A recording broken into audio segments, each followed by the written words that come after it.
go to the people that are employed now, or whatever industry.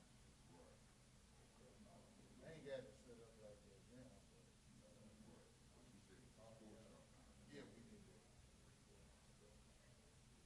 I had you just 2 minutes out the door. I'm gonna be all right. 2 minutes. Oh, this is coffee. Nobody wants to eat.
morning.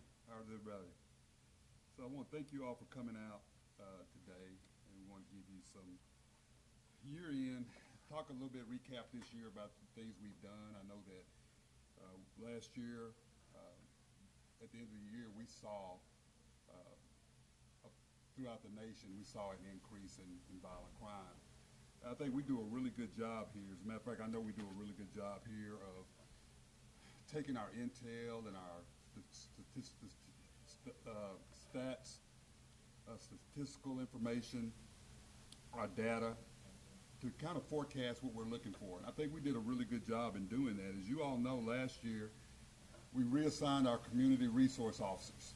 That wasn't a very popular decision. That wasn't taken very well because people were thinking, well, if we take our community resource officers out, then we won't be able to be proactive. But we saw this uptick nationally, and we knew that Little Rock wasn't immune to an uptick in our violent crime. So I think by moving those, I don't think, but I know by moving those community resource officers to a violent crime reduction task force, we took those officers from each side of town, each patrol division, combined them in a collaborative effort to address what we saw coming. I just want to kind of give you an idea where we got this information from. Last year, we had 55 homicides here in the city of Little Rock. But I want to talk about some comparison cities. I'm talking about, I know people say, well, let's focus on Little Rock, but let me kind of tell you all how we determined that we saw this increase in violent crime coming throughout the nation. And I want to talk about 3 cities that are similar in size to Little Rock. So Jackson, Mississippi is 166,000 people. They had 128 homicides a year ago in 2020. As of December the 6th of this year, they're at 129. Baton Rouge, Louisiana, 227,000 population. Homicides in 2019, 97, 2020, 136, and 2021, 167. Birmingham, 201,000 population, 120 homicides in 2020, 122 homicides as of December the 6th of 2021. So Birmingham is a similar size. We had 55 homicides last year. They had 120. We don't take our violent crime enforcement lightly here. I do know, in speaking with these chiefs, they're working hard, but they're seeing the same thing that we're seeing, an increase in violent crimes throughout the nation. So, as I'll say to the citizens, we're not immune from it, but we've done a really good job in comparison to some of the other cities that are similar in size. I just also want to emphasize that we're talking about Little Rock. I'm not talking about the neighboring cities. I'm not talking about Conway, Sherwood, Jacksonville, Benton. We're talking about Little Rock only. That's my responsibility, is to talk about Little Rock. And so I just want to clarify that we're not talking about the metro area. We saw in May, as you all remember, we talked about a 22% increase in violent crime. We saw that coming. And as you see, I brought this graph out for you all to see what we've done this year. We saw an uptick in February. We saw another uptick in May. This is why it was important for us to have a street crimes unit, because our street crimes unit was able to address these areas. We had during this time in February, we had a popular rapper that was shot, and we believe that shooting caused some additional fallout in the community. We had several other shootings that we believe later on in 2020 that we believe was fallout from some other shootings. But as you can see, in May of 2022, we peaked at 22% violent crime. But what I want to bring to everybody's attention and to the community, crime is trending down. Violent crime has trended down. And we went from a 22%, I think we may have even gone to 23%. We went from 22, 23% down to at one point 11%, and we stand at a 12% increase in violent crime. So we cut it in half based on the initiatives and the hard work of our men and women of this organization, our intel units, our crime analysts, also our citizens providing information to us. But when I tell you that the men and women of this department are working extremely hard, They have worked hard to cut the violent crime in half. The numbers don't tell a false story. So I want you all to just realize the hard work of these men and women. From a 22% down to a 12% in 7 months, and we're still working. We're still working hard. We realized the violent crime reduction was not going to be overnight, and I've made that comment several times. We realized that. It didn't get here overnight. It wasn't going to be solved overnight. But we realized the importance of working with our federal partners. In May, we started working with, we always work with our federal partners. We have officers assigned to various federal task forces. But we did a program, Operation Ceasefire. We started working on that in April. By mid-May, we were ready to initiate that. And this netted 61 total arrests. 80 of those arrests were felonies, 26 misdemeanors. We seized 12 firearms, and we seized nearly $17,000 in cash. I'll tell you what else we did. We saw an increase in the gun crimes. We added an additional officer to the ATF, Alcohol, Tobacco, and Firearms Task Force. So instead of having one officer assigned, we have 2 officers assigned. Well, what does that do? That gives us the opportunity to increase our federal gun prosecutions, taking those cases to the federal prosecutors. And as you all know, we've been very successful with that. We believe that that message is getting out, that we are not going to state charges on these individuals. We're going federal charges based on the amount of time that a person who's convicted of a federal crime, based on that amount of time they would get. They would spend at least 90 to 95% of their time incarcerated before they would be released. So that's why we focus on that on the federal crimes, and by adding that additional officer to the task force, and our task force GitRock, you all are very familiar with GitRock. We have same DEA task force and other task forces, but I wanted to capitalize on ATF. So it's important that we all work together. These crimes happen throughout the nation. Individuals come from other cities, they come from other states, hit to our city, they go to other cities. So that's why it's important to have an amazing partnership with your federal partners. So at this time, I'd like to have Assistant Chief Crystal Haskins, who is the Bureau Commander for our operations, which includes patrol and special operations, to come up and talk about New Year safety. Thank you, Chief. Good morning. How are you all doing today? Good. Thank you for responding. Before I get started, I really want to take a moment of personal privilege like the Chief did and speak about the work that our officers, our non-sworn personnel have done throughout this pandemic. We work really hard.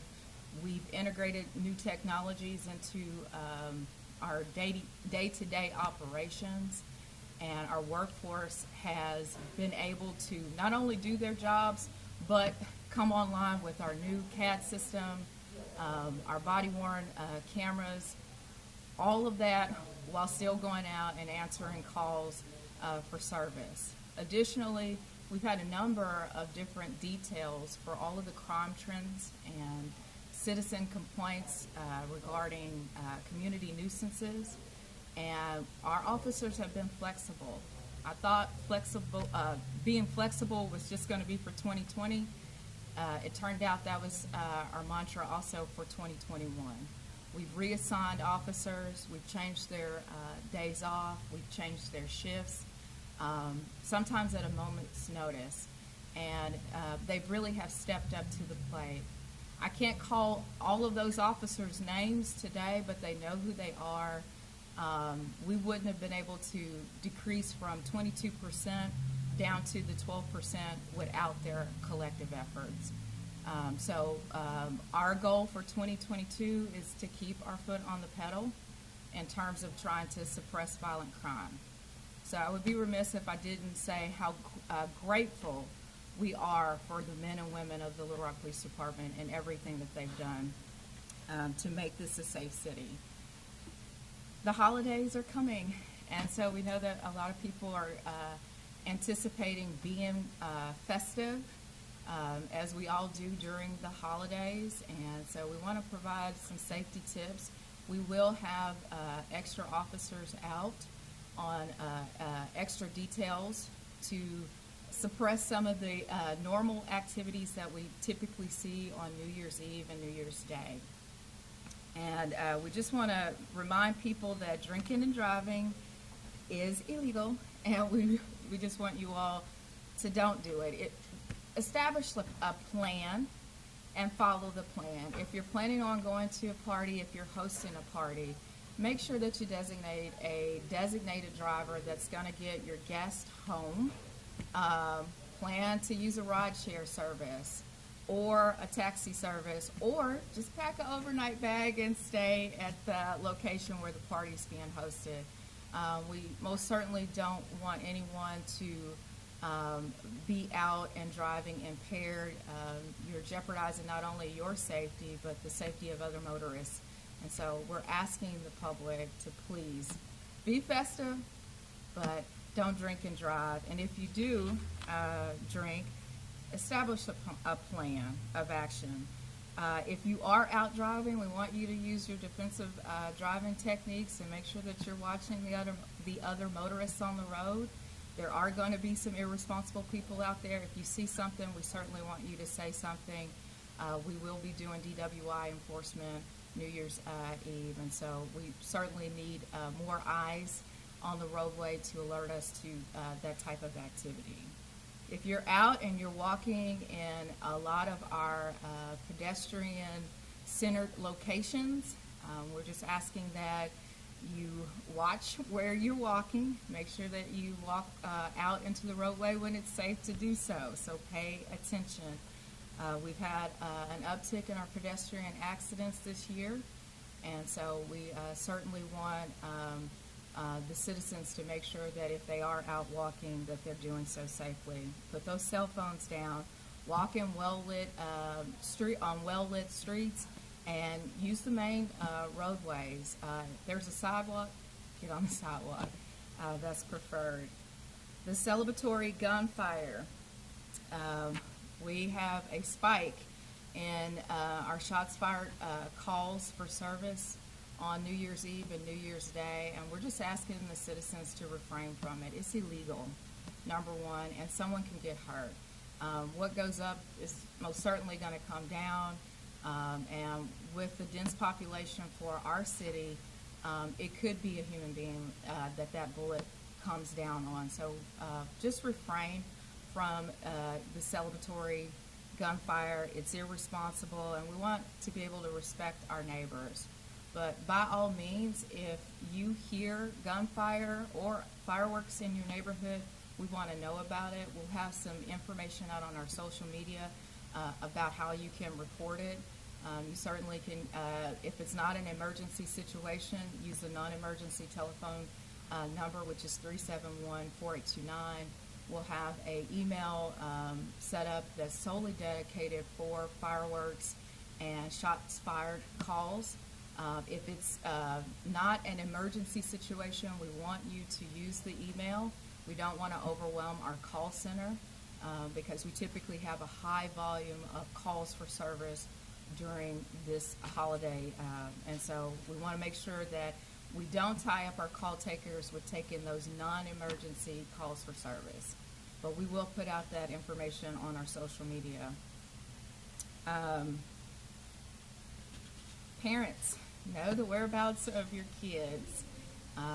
Oftentimes we have kids that are in our entertainment districts and enjoying themselves well after curfew and without adult supervision. So on New Year's Eve, if you all parents take some time to establish a plan and to know the whereabouts of your kids, that would help us out tremendously so that they're not commingling with adults who are being festive. And then lastly, just a recommendation, if you are hosting a house party, to keep the noise levels to a minimum. The neighborly thing to do would be also to let your neighbors know that you're going to host a party. If there's going to be multiple vehicles parked on the roadway, make sure that they don't block driveways. We get a ton of calls regarding parking violations, loud music. So just be mindful of your neighbors. In closing, our team is prepared. I'll be working. Chief is going to be in his uniform on New Year's Eve, so we'll be out and about and trying to respond to all calls for service. If you all need us, please call us. If you see something, say something. Once we're aware, we're going to do something about it. So don't wait till the next day to report a shots fired call. We can't do anything about it the next day. We can take actionable action when you call and it's timely. And with that, I will turn it back over to Chief.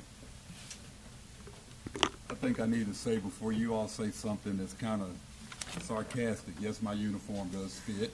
I do have a uniform. So I just wanted to share that. But thank you, Chief. And not only will Chief Haskins and I'll be out, we'll have other members of the command staff. We've also reassigned other units, other officers from various units in the department that will also be working and to ensure that we have a presence out there. And we want to make sure the citizens feel safe. Another area I just want to talk about is, you all know we hired a social worker. I believe we're the first police department in the state to have a full-time social worker. Our focus was to enhance community relations, to be proactive, and to address those issues that were not criminal in nature, but may be quality of life issues. As you all know, we have a population of unsheltered citizens, and we also have citizens that suffer from mental illness. When we come in contact with these citizens, we realize that it's not against the law to have mental illness. It's not against the law, and so we don't want to treat people as though being homeless or having mental illness is a crime. So I just want to kind of share with you just some statistics from what our social worker has done so far, just since July. There were 7 individuals that we have had a high number of interactions with as the police department during 2020. In 2021, since the social workers come aboard, we've had a 67% decrease in calls related to these same individuals that we had dealt with on a repeating basis. The same group of individuals saw a 63% decrease in incarceration rate. So this program is really working. And also these 2 of these individuals are enrolled in long-term mental health programs.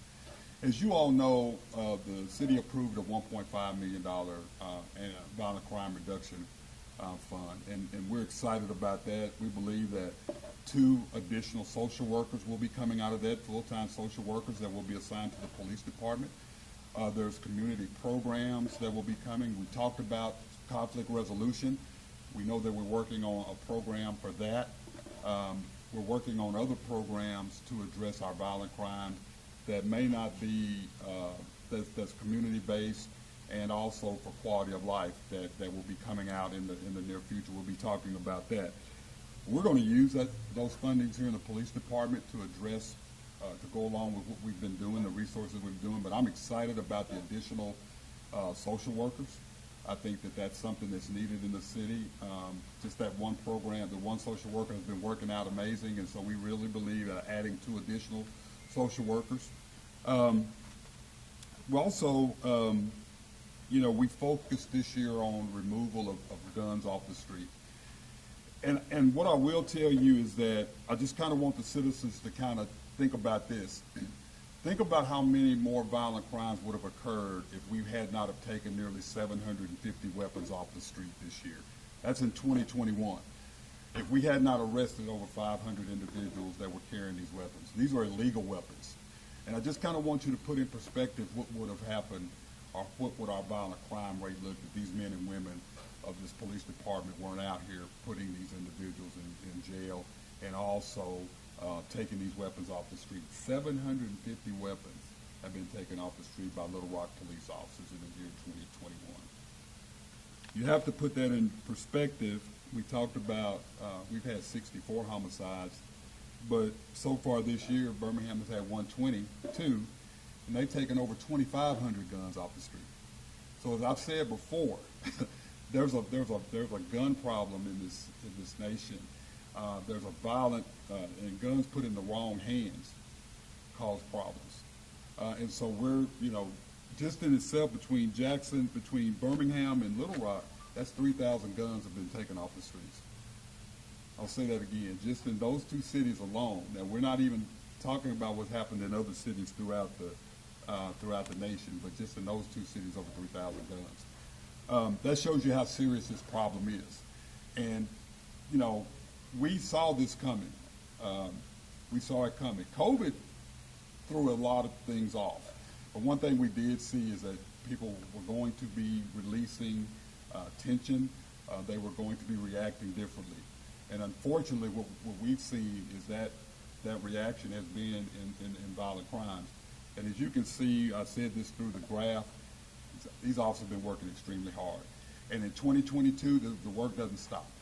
The work continues to work hard. These officers working hard. Now, just think about this. You have your normal duties, and then the chief or assistant chief or a major says, you're going to be reassigned this week to address these issues, and not one officer has complained and said no. They have stepped up to the task. They understand it. They want Little Rock to be safe. They don't want the citizens of this city to feel like they're unsafe, and so they stepped up. And these officers have worked a lot of hours and a lot of different assignments. And so that's why I'm going to be out there tomorrow night. Chief Haskins is going to be out there tomorrow night. We can't ask our officers to do what we're not willing to do. I'm excited about getting out there. I'm excited about what 2022 brings for our city. But we're going to keep the momentum going. With these social workers and other technologies and things, I think we're going to have a better year. So, at this time, I'd open it for questions. Yeah. Hey. You spoke about working together. I know you all are working diligently to get guns and illegal activity off the streets. How important is conviction so that when you all get these people off the street, they don't get off and return and do the same or something even worse? I tell you what, that's one of the most important things that we hope to have working for us. We've got to get better convictions, and that's why we're going with the federal cases. Now, it doesn't say that our state cases aren't being serviced properly or people aren't being convicted, but convictions are important, and that's just another aspect. And I've talked about this, is that there's 4 areas of the criminal justice system. The first prong is the community, second is law enforcement, the third is the judicial system, and the fourth is the corrections system. We all have to work together. And so we would like to see stronger convictions, longer convictions. And so, then like I said, that doesn't mean that the state prosecutors, city prosecutors, county prosecutors aren't working hard, but we'd love to see more. That's important. It sends a message when you say, this is what you're going to do, this is the time we're going to spend. If you're going to bring a gun, you're going to get this much time, and you're going to serve the majority of that time. So it's very important. Yes, ma'am. What's your strategy for recruitment to get the horse back up the strength going into 2022? Thank you for asking that. I will tell you that our recruiting efforts are always open. As you know, we just implemented a $10,000 signing bonus, and we're excited about our upcoming class that starts in February. We've seen an increase in the number of individuals that we believe that we will start that class with. Chief Haskins did an amazing job recruiting. They did a Women of Little Rock Police photograph. And this upcoming class that we will start, more than 50% of that class are females. And so those are the type of things. I think we could start getting out again, actually going on campuses and recruiting. We're putting money into our recruiting efforts. So every day is a recruiting. I'm a recruiter. Chief Haskins is a recruiter. Our civilian employees are a recruiter. The minute you walk through that door to be serviced, we're trying to recruit you, or hopefully you pass that information on to someone else. And we don't have an age limit, so that's a good thing. So we're always looking for qualified individuals. But I'm really excited about the $10,000 signing bonus. And keep in mind to have the most women we've ever had. That's correct, and in an academy. This class has that potential to have the most women that we've ever had to go through a police academy in the history of this department. And so we're excited about that. Because I don't think a lot of people knew we had as many females on the department, and that photograph and that story that Chief Haskins and the female officers did has been amazing for us. Sergeant Dewana Phillips and Chief Haskins put that together, so we're excited. And Dewana is our sergeant over our recruiting unit. Have you seen a clear uptick so far this year in gun crimes and young people specifically? We have. And I always talk about that age between 14 and 23. Absolutely. That's the majority of our crimes have been, and a lot of our victims have been between that age. These kids are captivated with guns. They believe that's the only way they can handle their problems. They think that this is a real live video game. Social media. The things that we see on social media that we may think is funny, these kids take it seriously, and then they come out on the streets and they take it out amongst each other. That's what we're seeing. And I don't think that people understand that the access to the guns that these kids have, I've never seen anything like it. It's scary, it's dangerous, it's very serious, and one of the things I would ask for parents, check your children's rooms. Have these discussions with your kids. When I was growing up, I had no expectation of privacy. My mom and dad would come and do checks in my room, and I'm thankful for that. But I didn't carry a gun. But I think parents need to not take these things for granted. Know what your children are watching. Monitor your children's social media. Know who your children's friends are. Those are the type of things I believe that we need to do. We need to do more and more of that. So we're working on that, and we're bringing more attention to it. And the schools are working really hard with us in addressing, and we'll see more partnerships with the schools in the upcoming year. I think one more, and that's it. Yes, ma'am. Okay, with community policing, with you all being in the community, do you think that's helped people speak up more when crime happens in regards to the no snitching that happens in the street? Absolutely. You got to have that partnership, and they have to trust you. And as you know, we've reassigned officers to the community. We have community resource officers back. We didn't have as many as we had before. But these officers are out there talking. Our school resource officers are doing a great job.